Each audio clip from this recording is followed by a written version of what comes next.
Olá!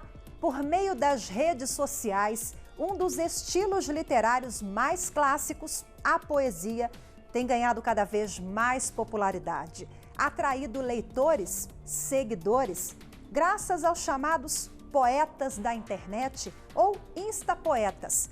São escritores que geralmente usam a fórmula de versos simples, linguagem direta, objetiva, um movimento que tem ajudado a levar poesia para o dia a dia das pessoas. Uma nova forma de consumir literatura.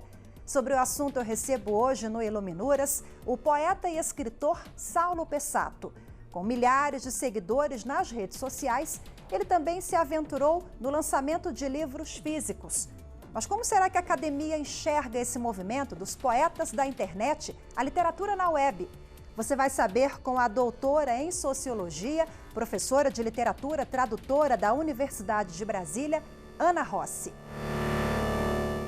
O meu primeiro convidado é o poeta, professor de literatura, escritor e idealizador da página Poesia Reclamada, Saulo Pessato. Saulo, Exatamente. Seja bem-vindo ao programa. Obrigado, já me sinto.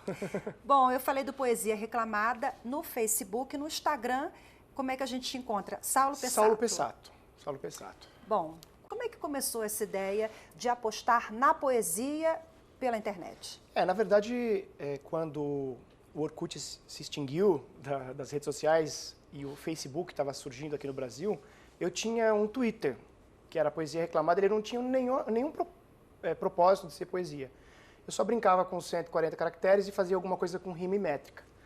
E aí, quando o Facebook chegou, os meus leitores falavam, vai para o Facebook, lá tem mais possibilidade de espaço, pode escrever textos mais longos.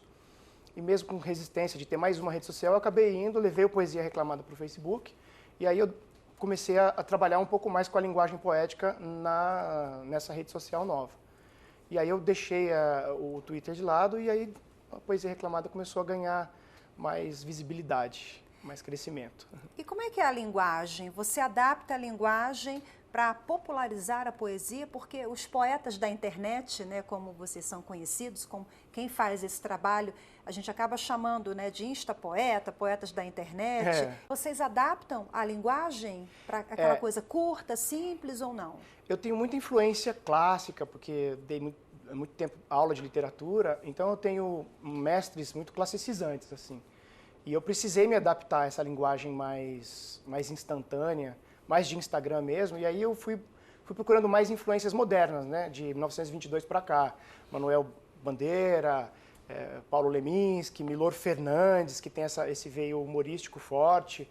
Então, mas eu não abandono a linguagem, acho que eu me considero dos poetas de internet o que misturam mais assim, a linguagem clássica, a poesia mais repleta de ritmo, métrica e rima com aquela coisa pílula, o poema pílula dos modernistas, né?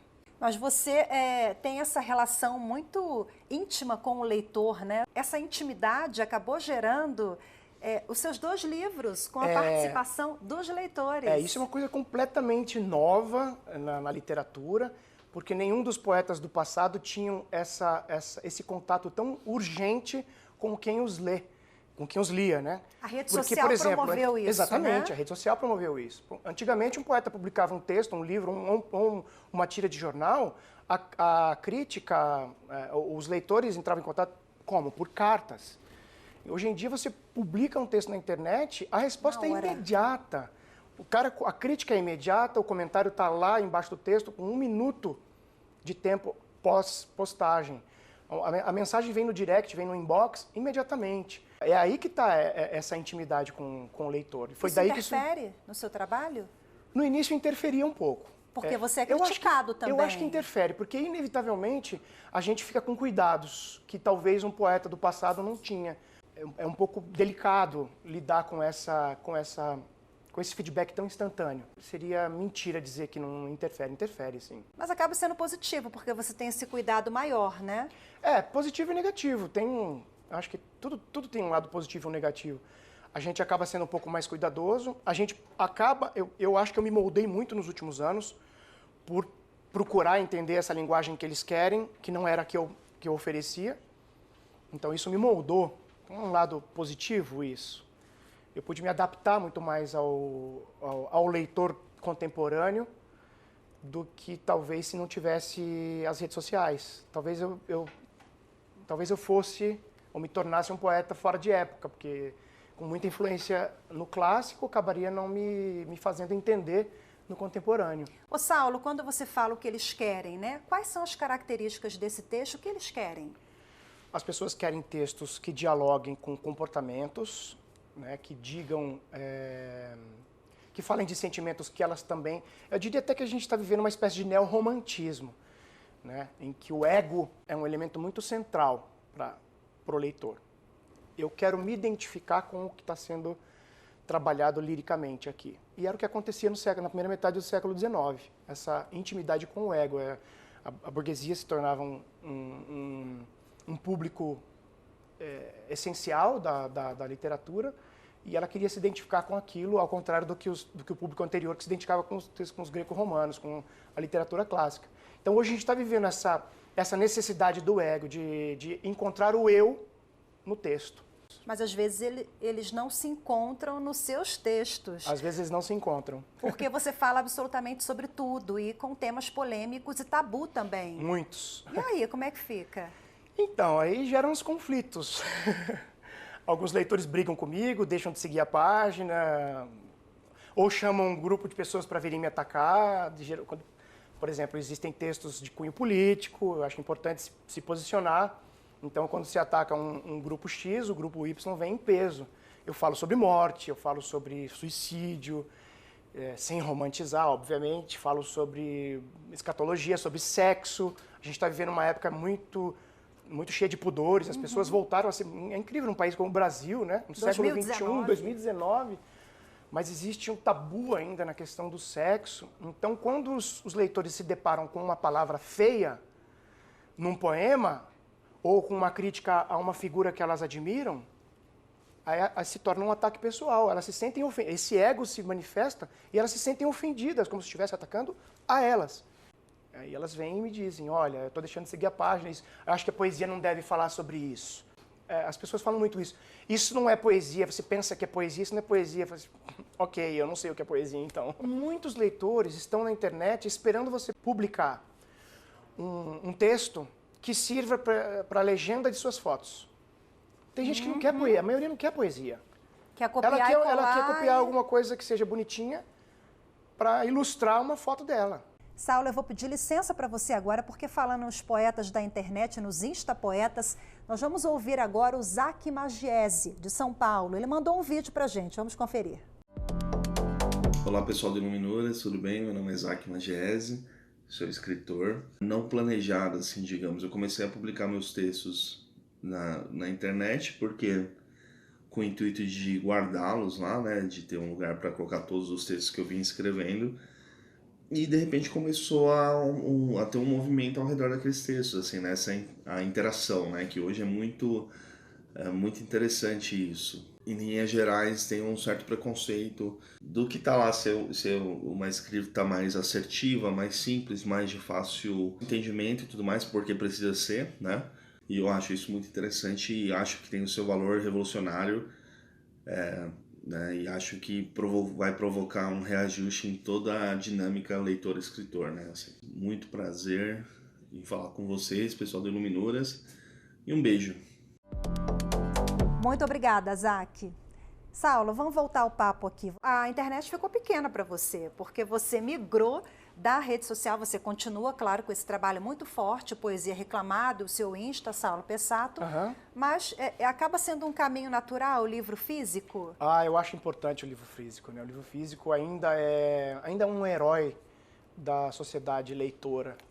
Por mais que tenham surgido tantos mecanismos novos, tantas ferramentas novas, o e-book, as pessoas querem ter o livro na mão, elas querem sentir o cheiro, querem pegar o livro, querem ter do lado da cabeceira. Então, aí eu fui para essa velha nova possibilidade, né?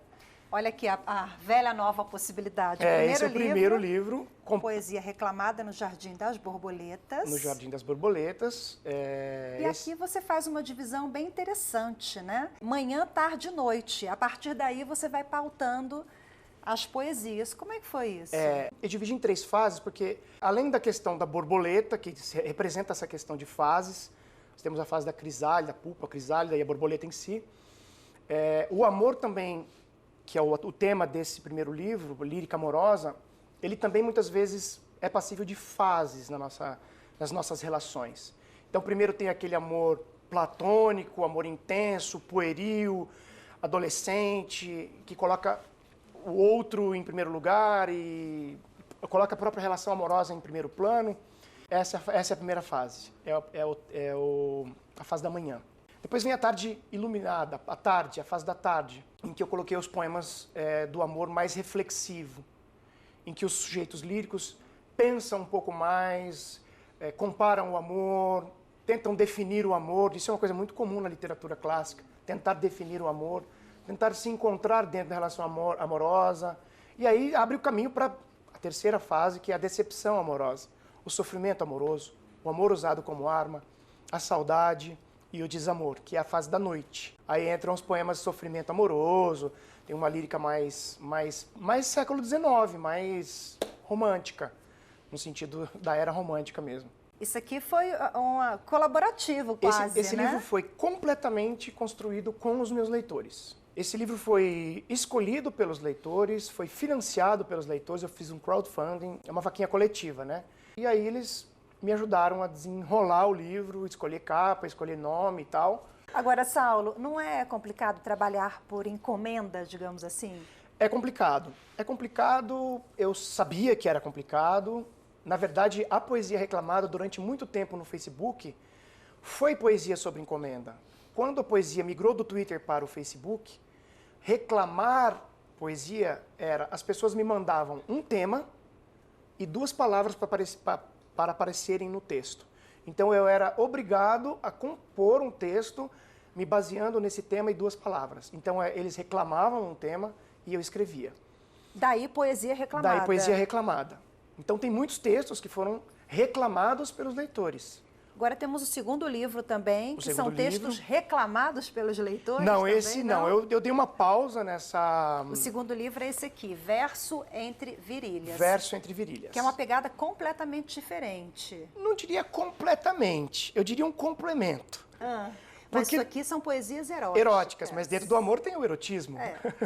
Aí eu me influencio um pouco mais em Gregório de Matos, Bocage, autores que têm uma linha de escrita mais pegada para o erótico. E também com essa participação dos internautas, dos seus seguidores? Nesse livro foi para escolher o tema. Coloquei uma enquete e falei, qual livro vocês gostariam de ver como minha segunda publicação?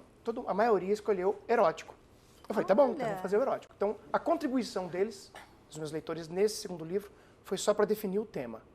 Você acha que a internet é a porta de entrada? Esses sites, o seu trabalho que você faz no Instagram, no Face, acaba sendo a porta de entrada para outros clássicos, leituras mais robustas? Eu acho que sim. Felizmente, né, todas as gamas de texto, quando passam a alcançar um público que não lia, acaba trazendo esse público para outros ambientes de leitura. Então, eu recebo muitas mensagens de pessoas que dizem, eu não gostava de poesia, ou eu achava que não gostava de poesia, e agora eu me pego de vez em quando entrando numa livraria, porque eu faço muitos trabalhos nos stories, por exemplo, e comento textos, dialogo com outros autores, menciono Milor Fernandes, menciono Paulo Leminski, Manuel Bandeira, e essas pessoas acabam sendo despertadas e vão para as bibliotecas procurar outros livros. Então isso é bom. Eu acho que é natural, é um caminho natural. Saulo, lembrando, no Instagram, como é que a gente te encontra? Saulo_Pessato, com 2 S e um T. E no Face? Poesia reclamada. Maravilha, então. Parabéns pelo seu trabalho. Muitíssimo obrigada mais uma vez pela sua disponibilidade. O Saulo veio de São Paulo para participar do Iluminuras. Exclusivamente. E rever essa cidade maravilhosa e louca que é Brasília, onde eu nasci, né? Muito obrigada mais uma vez. Parabéns. Obrigado. A gente faz agora um breve intervalo, daqui a pouco a gente volta a conversar sobre esse tema com a doutora em literatura, Ana Rossi.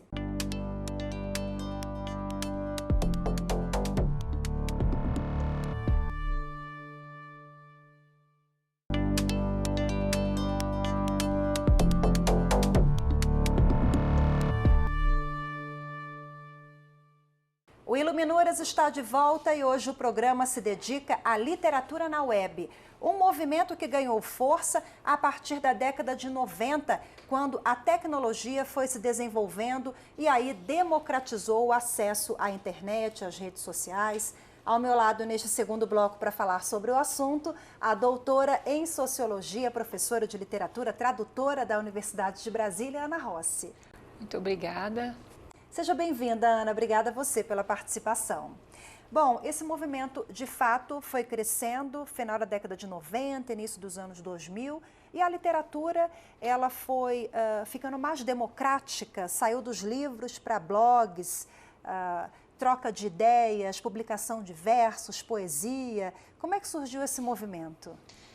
Eu vejo isso como um desenrolar natural do desenvolvimento da tecnologia digital e o acesso das pessoas a essas tecnologias.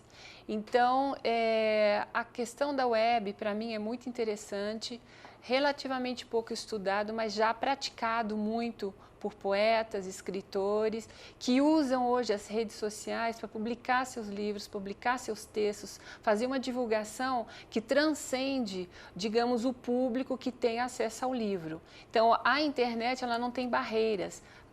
Isso pode ser acessado de vários países, em vários momentos. Então, é algo que tende a aumentar o público, o potencial para acessar esses textos, esses livros. Eu vejo como um complemento natural do livro. Acaba tornando a poesia mais democrática e aproximando os jovens leitores para migrar para o livro físico? Sim, eu não sei se tem necessariamente essa migração, em que medida ela existe, mas a web, ela possibilita um acesso ao texto, à escrita, de outra maneira que o livro. Hoje, o que eu vejo, por exemplo, no Instagram, muitos jovens poetas que publicam diretamente nesse médium, né? Então, é algo que muda a estrutura da própria escrita.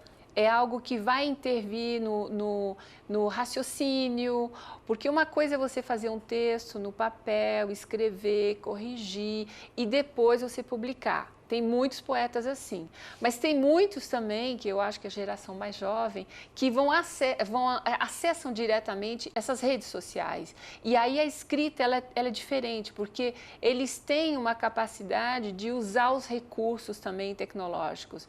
Tem um grande poeta brasileiro, que é o Augusto de Campos, ele já faz há anos uma poesia usando os recursos da internet. Antes ele estava muito na questão da semiótica, da comunicação, então ele faz versos que têm uma forma quadrada, retangular, e hoje ele migrou para a internet e ele usa os recursos técnicos das cores, do aumento das letras, maiúscula, minúscula, algo que aparece, que desaparece, o que a gente não pode fazer no livro, né? Então, torna-se outra coisa, que é muito dinâmico também e muito interessante, com possibilidades infinitas. Mas as características da linguagem, é muito diferente? Qual é a sua visão? Olha, eu tendo a ver isso como um movimento natural da língua, né? Quando a gente pega a história de uma língua, no caso a história do português, existem mudanças que vão acontecendo. A meu ver, a internet, ela é um desses elementos que vai propiciar essa mudança. E tem coisas novas, e eu tendo a ver isso como algo positivo, uma potencialização que você vê, por exemplo, nas formas tipográficas, como você vai ver o uso de itálicos, você vai ver o uso de minúsculas, você vai tender a uma linguagem mais oralizada. Mas isso, na minha visão, não é negativo, é algo que potencializa a linguagem. Agrega, né? Exatamente. Agrega. Bom, e você acabou se rendendo também à internet. Desde 2014 você tem um blog. Eu queria que você falasse sobre esse trabalho. Como é que surgiu essa ideia de migrar para a rede? Eu comecei pelo livro morei muitos anos fora do Brasil, na França e em outros países, e eu publiquei 3 livros em francês. Quando eu voltei para o Brasil, eu me coloquei a questão de, primeiro, manter essa relação que eu tenho com as línguas e, ao mesmo tempo, acessar o público. Então, esse fator foi determinante. Então, eu abri o blog em 2014 e me condicionei, me disciplinei para toda semana publicar. Então, hoje é um trabalho que tem, assim, inúmeros poemas. Eu também tiro fotografias. Qual é o endereço? Vamos dar o endereço. É ana-poesia, poesia com E no final, .blogspot.com. Então, esse é um lugar, um ancoradouro natural das minhas poesias e ele me permite acessar públicos que eu não teria com o livro. Eu escrevo em francês e em português, ou em português e em francês, e eu publico atualmente em 4 línguas. Então, é português, francês, espanhol e inglês. E são poemas, poesias mais clássicas? Você se dedica a temas variados? Sim, eu tenho um tema que é o tema do tempo. O tempo, inclusive esse meu último livro... Vamos mostrar qual que é. Esse aqui, Eternos Caminhos Efêmeros. Ele traz justamente no título essa questão do tempo, a eternidade e o provisório, né? A efemeridade. O tempo, para mim, ele é algo muito importante. E nos meus poemas eu abordo muito essa questão do tempo, o tempo como aprendizado, o tempo como experiência de vida, o tempo como explicação do mundo. Então, eu ligo isso também com a memória, tanto a memória pessoal de cada um, que cada um tem, a minha, a sua, a dos demais, mas também a memória do país, a memória da cultura, a memória da família. É a memória que nos constitui hoje, né? Então, o tempo, para mim, ele recobre tudo isso. Ele é esse fator que faz com que a gente vá existindo e a poesia, para mim, é isso. Ana, eu vou pedir uma breve pausa para você agora, porque nós vamos ao quadro Minuto Literário, hoje com o doutor em literatura, Sidney Barbosa. Tecnicamente, nós chamamos suporte a todo o material capaz de registrar a escrita.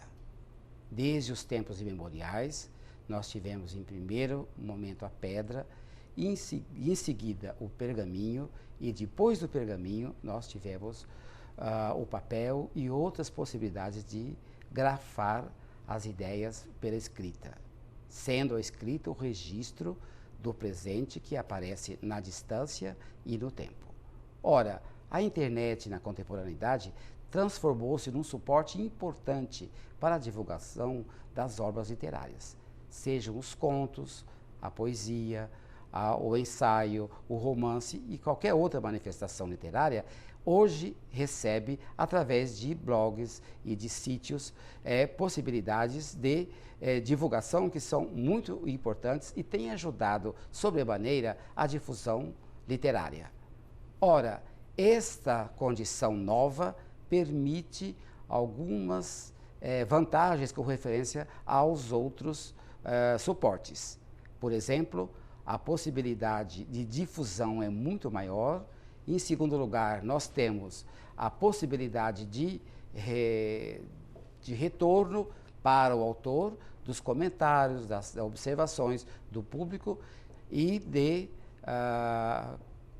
difusão e, digamos assim, cristalização de um fato literário. Muito obrigada pela participação, Sidney. Ana, vamos voltar à conversa aqui. A gente está falando de rede social, internet. E o que é efêmero? O efêmero é algo que passa, mas que tem uma continuidade. Então, posso publicar um poema hoje. Aquele poema, eu posso dizer potencialmente que ele foi lido.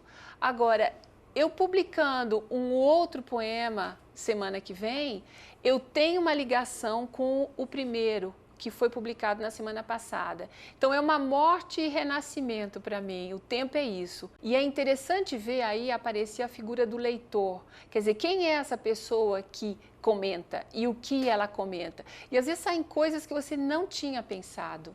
É algo muito, muito interessante. Qual o seu Instagram? É Ana Rossi, _ poesia. Bom, Ana, vamos mostrar os outros livros. Você trouxe esse aqui que acaba de ser lançado, que você já falou pra gente, Eternos Caminhos Efêmeros. Você tem outras publicações também? Sim, sempre nessa linha poética. Eu vou começar de trás para frente. Esse foi um livro que eu publiquei e lancei em Paris no ano passado, Éternels Chemins Éphémères, cuja tradução é essa aqui. Tá? Então, esse está em francês, esse está em português. Historiographie Première, um livro de 2008, que fala um pouco sobre a história do Brasil. São cantos, né? Eu sempre uso a poesia como elemento para falar do mundo, falar das coisas. E esse primeiro é Nous la Mémoire, Nós a Memória. É um livrinho assim que eu gosto muito porque ele fala justamente da relação entre a memória individual, aquilo que eu estava falando, da família, do que nós trazemos como memória, né, cada um traz, e a memória maior, a memória do país, a memória da cultura. E eu falo disso aqui também. Então, os meus temas são sempre esses, né? Memória, a questão do tempo, o efêmero, o eterno, o efêmero no eterno e o eterno no efêmero, algo que se conjuga. Eu quero aqui também falar rapidamente de um projeto que eu estou desenvolvendo pela web, a partir de vídeos, que é um projeto com uma escola de Goiás, e houve uma demanda para que eu ajudasse a minha colega a escrever poesia. O objetivo é usar a internet e usar as redes sociais justamente para divulgar a questão da poesia em sala de aula. Normalmente a poesia é algo que as pessoas têm receio, porque acham que é muito longe, muito longínquo, eu vou ficar usando palavras que eu não sei. Não.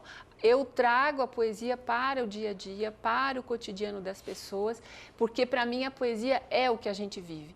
Então, já fiz um primeiro vídeo, tem outros marcados, com esse intuito de ajudá-la em sala de aula a incitar os alunos a fazer poesia, entender a questão da poesia. Futuros leitores, Exatamente, né? Futuros leitores. Obrigada por ter compartilhado um pouquinho com a gente sobre esse universo que é tão incrível, né? Muito obrigada. Eu que agradeço mais uma vez. E agradeço a você também que acompanhou mais esta edição do programa Iluminuras. Para rever é só acessar youtube.com/TV Justiça Oficial. Tchau, tchau.